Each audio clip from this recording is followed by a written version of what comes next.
Welcome everybody to We the People Insider. I am 412 Anon. Thank you all for joining me today. I'm here again with my friend Breaking Spectre. How are you today, man? We're doing good. And today we have another one of Breaking Spectre's digital newspapers, like we did a couple videos ago. And this is something we're going to be doing regularly. I'm really excited about it. And we're going to call the series Zooming In. And this edition is titled "Make Speech Free Again," and we're going to focus on some of the stuff that's been happening around the tech space with Gab, Apple, Google, Netflix. We're going to jump all around the Silicon Valley. So, Spectre, why don't you kind of take it away, man? All right, hang on here. Let me share. All right, see my screen here? Yep. All right. All right, welcome everybody. We the People Insider in conjunction with Breaking Spectre Productions here. Like 412 mentioned here, we'll talk about free speech and what has transpired since the shootings and so forth that took place a week ago now. So that being said, we'll just jump right in. So first and foremost, we know after Pittsburgh last week, Gab came under fire, and first up, we saw it a Breitbart free speech platform Gab blacklisted by web host payment processors. So all of a sudden, you get one bad apple out of the bunch, and all of a sudden, you can go ahead and attack and deplatform an entity like Gab. PayPal, Stripe were trying to lead the charge on Saturday. But before I get into that, I want to back up about a month ago. Many of you may or may not remember that Microsoft, I think probably about a month ago, went down a similar path and kind of gave Gab was attempting to give them the boot and say, look, you guys need to find a different platform to put your services on. So maybe that was a little bit of a precursor even about a month ago as to what would likely happen. Yeah, I remember that. Right. So, of course, after all this transpires, Andrew Torba up there on the top right, he went on the circuit and he was over on Alex Jones. I think he may have even talked to David Knight. So he went and pleaded his case and what was going on there.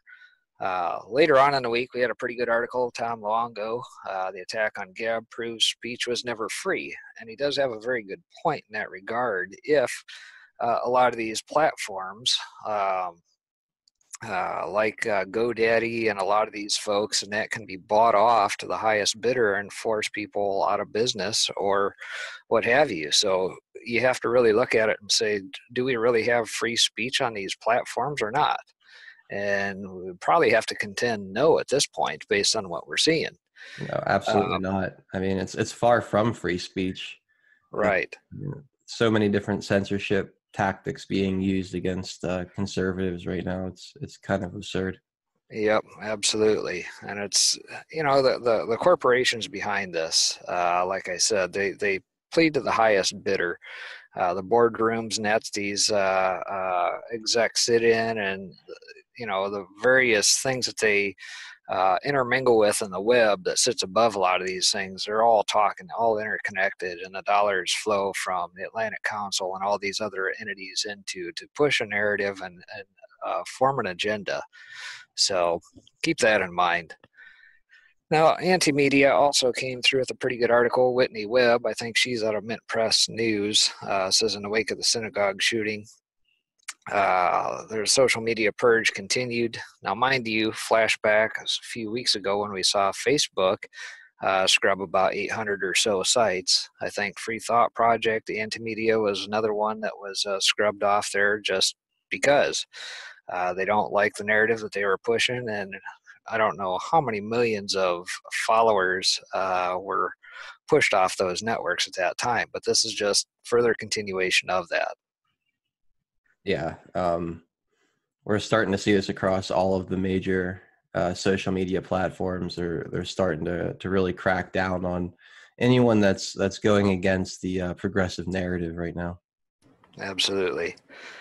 Natural News came through and says, report journal terrorism confirmed as media smears Gab founder. And it's just ridiculous, the stuff that has gone on since last week. They've smeared him, gone after his family, gone after his parents, uh, his wife, his kids, you name it. Now, if this is a tolerant left, why in the world are they doing that? Obviously, they're not so tolerant now, are they?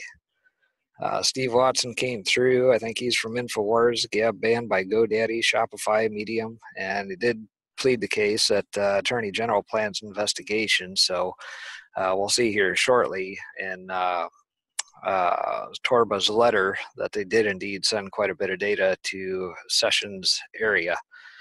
Brittany Hunter says tearing down social media platforms like Gab won't stop the violence. And that's absolutely true, especially here in a second when we look at the other social media platforms like Twitter and what they continue to allow to this day, which also leads into the article by Breitbart, which dates back to July 5th for the original one. I think the title on that one was like 540 some acts of media approved violence. Well, that article was just updated as of about the 21st of October to about 632. And I contend that probably another 10 days past that, we're probably up over about 700 by now. Yeah. So, I mean, it just goes to show, make no mistake that Gab was not, deplatformed because of this shooter. The shooter was just the excuse they used to take down what's becoming an increasingly popular free speech platform. It had nothing to do with the shooter. They've been looking for a reason to deplatform Gab, and this shooter was just the chance that they had, and they took it. absolutely. And the fact that Gab was effective at what they did. I don't know if you remember back, what was it, January, February time when there was like a mass migration off of Twitter. I mean, how many of us probably picked up hundreds of Gab followers at that time as Soapbox, and that was kind of starting off. Yep. But that was probably one of the first early exoduses, and I'm sure as people have been shadow banned and everything else, that the exodus will continue once Gab gets stabilized on a platform. Yeah, I So, mean, I think you're going to have a bit of a Streisand effect here for sure, because they're going to deplatform them, which is only going to, it's publicity. And when they come back, I bet you that their user base skyrockets the second they relaunch. It's just like went with Infowars and Alex Jones, right? They shut him down on YouTube and Twitter, and he gets like 6 million new subscribers to his newsletter. yeah. It's crazy. The same thing happened after the 2016 election, if you remember right, when a lot of that stuff was going on. There were cyber attacks and all this stuff, and that maybe it was made up in order to try and drive it more viewers and listeners to Alex. I don't know, based on what we've found out through Q. Time will tell, certainly. Yeah, But you're right. he's a containment net. And I don't want to go too far off track on Alex Jones, but I don't, all right, his site got attacked, yet they managed to put up a splash page kind of telling people what to do about it, like where to go instead. Like the whole thing with him doesn't make sense. It's really fishy, but Yeah. that's been talked about at nauseum to this point, so we don't have to go down that road. Agreed. So Gab, at this point, if you go over to their web page, this is kind of what you see. This was dating back to, I think, Saturday night before, or maybe Sunday night before the official gauntlet was thrown down and they were deplatformed. So they spent the last 48 hours probably working with the DOJ and FBI to bring justice to an alleged terrorist. Gab's not going anywhere. Doesn't matter what you write. Doesn't matter what the sophist talking heads say on TV. Bottom line, the Evolve just made Gab a nationally recognized brand as the home of free speech online at a time when the Silicon Valley is stifling political speech they disagree with to interfere in a U.S. election. And he's exactly right. If you're not towing the line with Silicon Valley, then you're pretty much garbage to them. No platform us all you want, ban us all you want, smear us all you want. You can't stop an idea. And I think that actually comes from the quote, you can't arrest an idea whose time has come. So Right. he's spot on with his thoughts here. Yeah, I couldn't agree more with what Andrew's saying here, and I love his spirit. he's not just gonna go away. He's gonna keep pushing and fighting, and I think he's ultimately gonna be really successful. I think they did him a huge favor by doing this, because he's gonna get his site back up, and it's only going to become more and more popular as it becomes more and more taboo to the left. It's just going to motivate more and more people on the right to go and use it. Absolutely. So what about the other social media folks? Well, what has Twitter done in the last week? Well, we found out probably about midweek or so. A Gateway Pundit highlights here: unreal anti-Israel Democrat Andrew Gillum has Jewish reporter Laura Loomer kicked out. So then I also found out that she was suspended from Twitter just in time for the elections. And if you read through each of these articles to get kind of the lay of the land on it, you find out that really there was nothing that she did wrong. It was just the fact that they wanted her silenced until after the election, of course. So no one knows what tweet it was, or there wasn't a specific tweet. They Nope. just, No yeah, specific tweets. She highlighted some stuff about the Gillum campaign. She's talked about Soros in the past. Alex Soros, I think, was what she maybe thought might have triggered it. But I think it's the very fact that she's been effective. yeah, Now, I don't know if your audience is aware, but Laura Loomer was one of those that was on the ground and running after the Vegas deal last year. And she was also one that was really pressing the Clark County sheriff out there in their press deals, to the point where he was getting pretty uncomfortable with her questions, yep. to the point later on I think she was banned. So it kind of tells you kind of the fire that she has to try and uncover the truth. Yeah, I mean, she'll get right up in people's faces to get answers. She's got a lot of guts, that's for sure. She's not afraid. She's not intimidated by anybody. She goes at it, that's for sure. So what else did we find out? Natural News put out an article day before yesterday, I think it was, on the massive double standard. Well, duh. Twitter never acted on hundreds of death threats, and they still don't to this day. You got ISIS folks, you got Antifa folks, all that stuff is on there, making threats to the president, you name it. That part's okay with Twitter, but everything else that conservatives do, shadow ban, whatever, you're out of here. Yeah, but if you And by call the if you way, call Jimmy Kimmel a sellout whore, they suspend you for 2 days. yeah, that's ridiculous.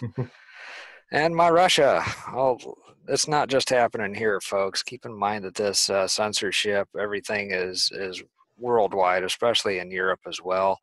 Article come out today. It highlighted this document, the Russian influence operations on Twitter, which is semi-laughable, really, when you read through this 20-page document, if you want to call it that. But they got to keep the Russian narrative alive. Even if it fails here, they're still pushing it over in Europe, the UK with the Novichok stuff and everything else. So it's absolutely ridiculous at this point. Yeah, Russia, Russia, Russia. But don't look at China. Whatever you do, do not look at China. And last but not least, yeah, DSA, our friends from DSA, no problem being on Twitter here with all 170 some thousand of their followers. Whatever they do, yeah, they've got the golden touch, I guess. And everybody else, well, too bad. These wonderful people like to set up little tables and exhibits all over the place where I work. Nice. Yeah, yeah. Dumb smart kids, that's what I call them. Indoctrinated, certainly. Yeah, it's probably more fair, but So aside from Twitter, Facebook, kind of the same camp. What did we find out after Pittsburgh last week? We found out that the shooter, was it him or yeah, I guess it was him. He was on both Gab and Facebook. Gets banned off Gab, but Facebook does absolutely boo. Not a word, not a peep. But what do they do here later on in the week in keeping toe with their already banning of conservative voices? Well, they furthered that a little bit more and taking Gavin McInnes off. And that was after some dust ups with the Proud Boys, meddling with the Antifa folks. Didn't care for that too much and the stuff that they were posting, so they got the hook. Oh, Antifa. And of course, DSA folks on Facebook, no problem. Look the other way. Yep. Now, Apple, they haven't necessarily been doing anything by way of censorship as of late, but one thing that was notable this week with Apple was the fact they had their financials announced this week and did drop back below their $1 trillion market cap. Just today, this is a screen capture, close of business today on Friday, that they've had some pretty nasty drops in their stock prices. Bottom line, if you look at the FANG stocks, Facebook's, Apple, Netflix, Google, some will even include Amazon in that acronym. But I think by far and large, these tech giants, people are pretty fed up with at this point, and I think that we're likely going to see their stocks drop precipitously as a result. They're not coming up with anything new and different. They're just building on the same stuff that they've already got, and it's time for change. Yeah, and I think some of the nefarious things that these big tech companies have been into are going to get more and more exposed as well, which is going to hurt their their user base. Absolutely. So aside from Apple, I'll flash over to Netflix, the money-losing conglomerate that it is, and we find out that all Obama and First Lady Michelle have acquired author Michael Lewis's nonfiction book, The Fifth Risk, a gloomy expose about the far-reaching ramifications of a Trump presidency. So basically, they're going to put a show together just ripping on the president and hope that a bunch of people watch. Well, they've been. I'm guessing you don't have Netflix. I do have Netflix. Yeah, Yeah, I'll admit. yeah, but I mean, if you've even tried to watch any of the recent stand-up comedies they put out since the election, man, every single they might as well just be reading from a script. They all tell the same jokes about the president. It's so bad. Well, keep in mind too, what did we find out? I don't remember if it was through Q when he started last year about this time, or maybe even before.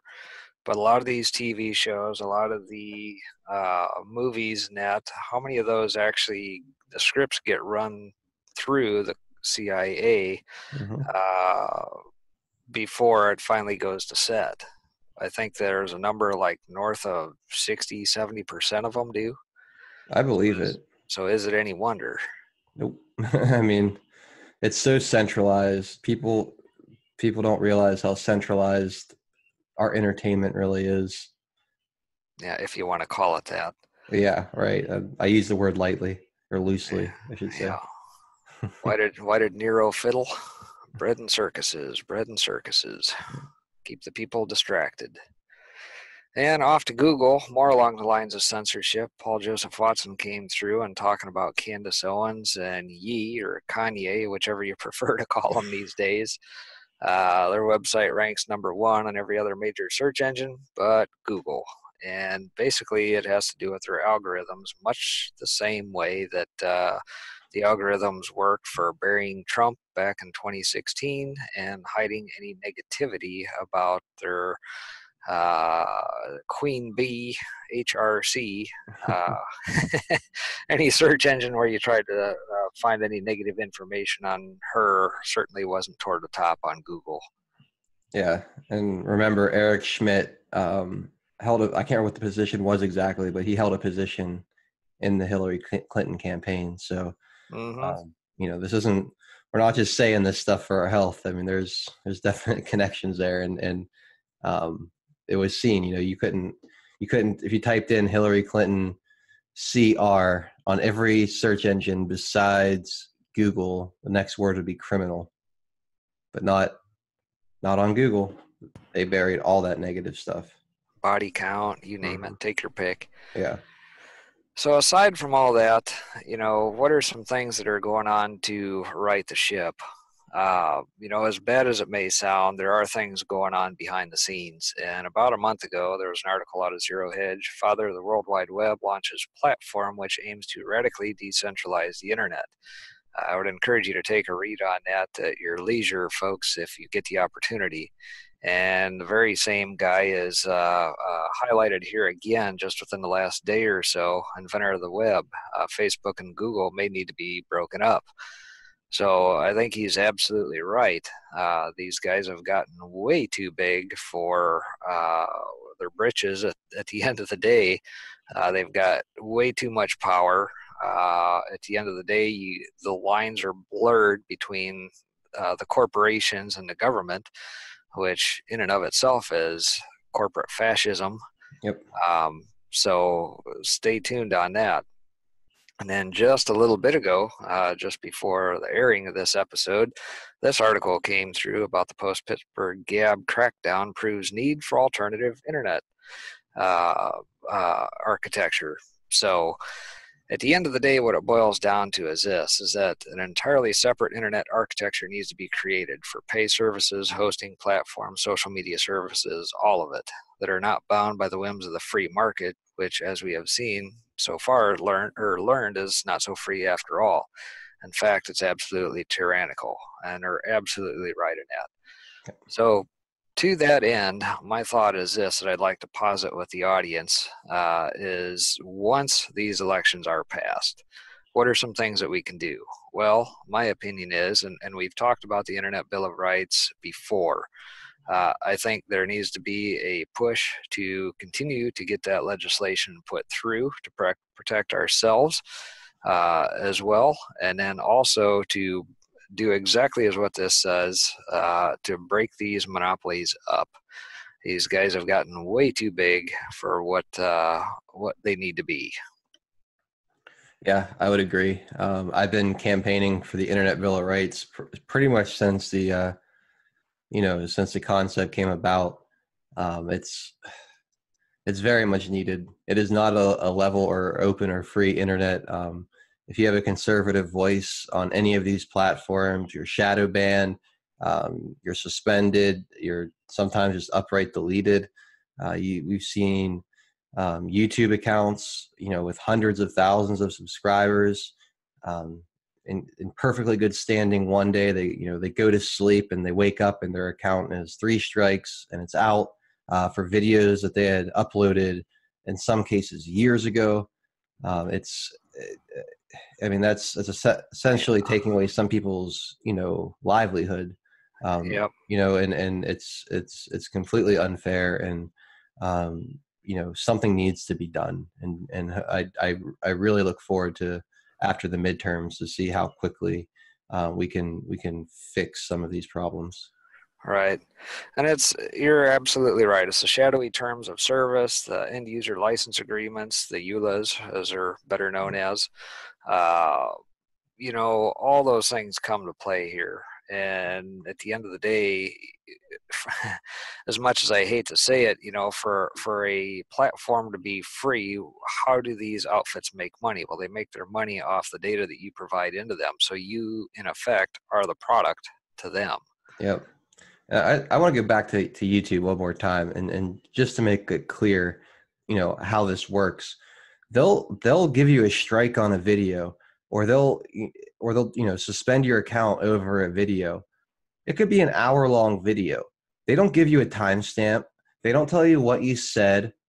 They don't give you any information, so you don't do it again next time even. They say this video broke our community guideline rules, and that's all you get.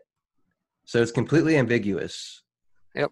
It's absolutely absurd, because if they actually told you what it was you did, then you could kind of fight back. But because they don't tell you, you can't even really fight back. Yep, absolutely. And it's shadowy as hell. At the end of the day, it's algorithm driven, number one. And number two, we tend to forget who are some of the purveyors that they come in and help them determine some of this stuff. That being our friends down at Southern Poverty and Anti-Defamation League, all those guys. And who are they funded by the way? So you quickly formulate the picture of how this techno tyranny is taking place. Yeah. So what does Q say about all this? Well, I think he has been pretty loud and telling us who have followed Q through many posts dating back to January of this year to be loud and be heard. And many times over the last several months, he's made that statement. So that's exactly what we need to do, regardless of what platform you're on, whether you're on Twitter, Facebook, whatever, if you're on MeWe or some of these other newer ones, whatever it is, you need to continue to get the information out and dispel it. Yep. And they can't censor memes. They do not have the technical ability yet to censor memes. So get out there with your memes, guys. Q just today posted some pretty good ones. Facts matter. Get them out there in the form of memes that can't be shadow banned or censored.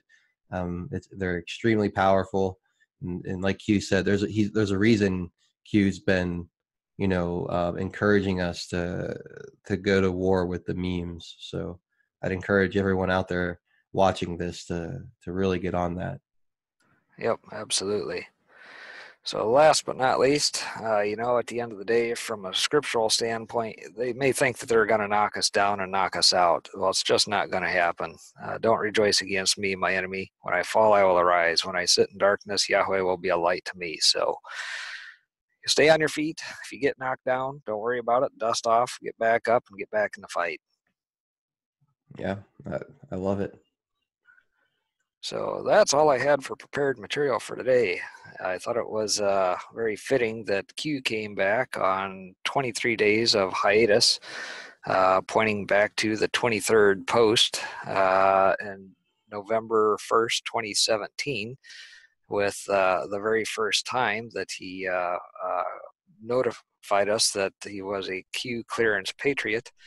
And if you look at some of the stuff that Q's come back with as well from posting overnight and tying it back to the Trump tweet on November 1st, we also got the 41020 DJT.